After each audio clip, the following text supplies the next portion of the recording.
Sheeko xigmad leh. Sheekadeena maanta waxa ay ku saabsan tahay saaxiibka wanaagsan iyo saaxiibka xun.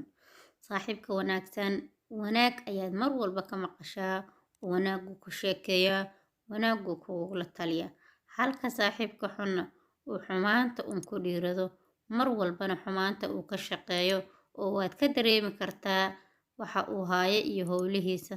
Sanqaadkiisa ayaa ka fahmi karta sida ay tiri Soomaali saqiirna rujeedo sanqaadkiisa ayaa laga yaqaanaa. Marka sheekadeena maanta qisadaas ayay ku saabsan tahay. Nala dhageyso oo nagala faa'iideyso.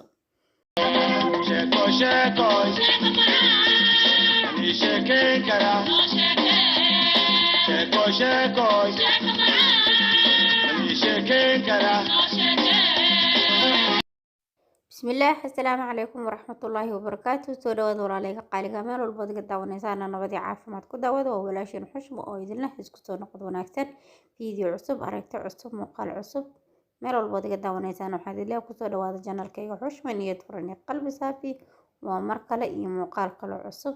soo dhawaada maanta waxaan idin wadaa sheeko xigmad badan. sheekadan waxa ay ka hadlaysaa ama ay ka tarjumaysaa saaxiibka wanaagsan iyo saaxiibka xun farqiga u dhexeeya ayay ka tarjumaysaa. waxaa jiray aabbo aad u xigmad badan, ilmihiisana uga dardaaramay ama ka taliyay oo uga digay saaxiibka xun in ay samaystaan saaxiib xun. ilmihii maxuuse aabbihii maxuuse uga macneeyay, siduuse u dareensiiyey saaxiibka xun dhibaatada uu leeyahay iyo cawaaqib xumada laga dhaxlo. aabbihii wuxuu yiri waxaa ii keentaan cambe. magaalada cambe ugu diray ilmihii mid ka mid ayuu cambe u diray. cambihii wuu keenay. ilmihii waxa uu yiri cambihii ma keenteen? haa, halkaan dhiga cambaha. cambihii meel hala ii keeno aan ku rido yiri. cambihii meel ayuu ku riday oo marka uu meesha ku ridaayay ayuu waxa uu sameeyay hal xabo oo cambe ah oo yacni dhinac ka buka ama dhinac ka qurinsan ayuu cambihii ku riday oo ku dhex daray. soo ma aragtaan uu cambahan kale inay fiican yihiin? haa, halkan xabo kale cambahan uu meesha ka jiran yahay. haa, haye waayahay cambahan waxaad dhigtaan meel in muddo ah meel hala dhigo. ilmihii cambihii meel ayay dhigeen oo cambihii ilaa muddo isbuuc ama hal wiig ah ayuu meel yeelay. ilmihii ayuu isugu yeeray haddana waxa uu ku yiri waxaad ii keentaan cambihii ee aan maalinkii meesha dhige idi dhahay, bal ii keena sida uu noqday iyo xaaladiisa aan isla aragnee. ilmihii cambihii ayay keeneen oo dhexda ayaa lasoo dhigay oo cambihii midna kama fiyoobo oo gebigiisba wuu wada bololay oo wuu xumaaday cambihii ama wuu baqbaqay oo waa uu qurmo cambihii oo meel laga qaato ma leh. waxa uu yiri ma aragtaan cambaha arrinta ku dhacday? haa ayay dhaheen. saaxiibka xunna sidan oo kale ayuu kuu qurminayaa oo sidan ayuu kuu xumaynayaa. cambihii dhammaay oo nadiifka ahay oo wanaagsanay waxa sidaan u haleeyay oo u qurmiyay wax kale ma ahane waa xabadkii cambaha ahaay ee meesha ka bukay ama ka jiranay oo haleysanay ayaa wuxuu saameyn ku yeeshay cambihii meesha ku jiro dhan gebi ahaantoodba in ay halaabaan oo hal xabo oo fiyow laga waayo. marka ilmahaygow waxaan idinkaga digayaa saaxiibka xun sidan oo kale waaye ee ha samaysanaha saaxiib xun. marka saaxiibka xun waa arrin xun. wax xunna wax xun lee laga dhaxlaa, wixii wanaagsanne wanaag ayaa laga dhaxlaa. haddii aad saaxiibka wanaagsan raacdo waxaad ka helaysaa wax wanaagsan oo faa'iido ku leh bulshadana faa'iido ku leh. kan xunna waxaad ka dhaxlaysaa wax xun oo adiga markaas heer ilaa aad ka gaarto aad xumaanta ku dhiirato oo wax walbana aadan ka xishoonin. marka waxaan idin leeyahay sheekadan xigmadeeda iyo macnaha ay leedahay halka ayaad ka garan kartaa.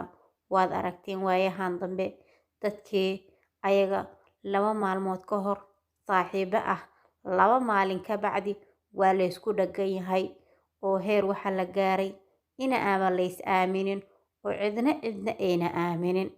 2 maalin waa la isla qoslaa, 2 maalin ka bacdina waa la isa socaynaya oo miidiyaha ayaa la isla taagan yahay oo adigii saas ahayd farahaasan ka haya muuqaalan ka haya carsoo hadal kan kale oo markaas ceebtiisa ay xumaantiisa uu raadinayaa.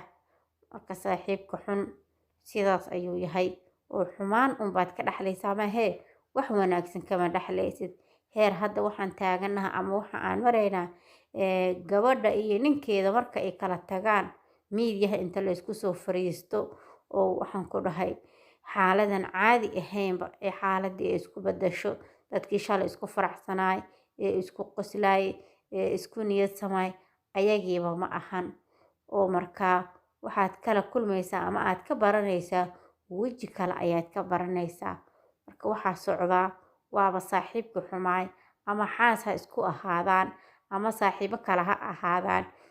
Wiilka kale uu ku dhagan yahay, gabadha kale ku dhagan tahay, ninka naagtiisa ku dhagan yahay, naagta ninkeedii ku dhagan tahay. Arrintaa marka waxaan ka dhihi karnaa inay gebi ahaanba uu saaxiibkii wanaagsanay yaraaday oo waxaa batay ama faafayba saaxiibkii xumaay ayaa wuxuu u faafay sida fayraskii oo kale ayuu u faafay. Waxaan idin leeyahay asxaabteyda qaaliga waad mahadsantihiin sida quruxda badan ee aad iigu xiran tihiin. Waan idinkaga mahadcelinayaa. Mar walbana waxaan idinkula dardaarmayaa in aad ahaataa saaxiib wanaagsan. Haddii ay dhacdo in aad saaxiib yeelataa waa naftaada si aad u badbaadisid waa inaad u dooqdaa saaxiib wanaagsan. Haddii kaleba waxaan ku dhihi lahay iska joog saaxiib la-aantaada iska joog oo sidaada iska ahaaw.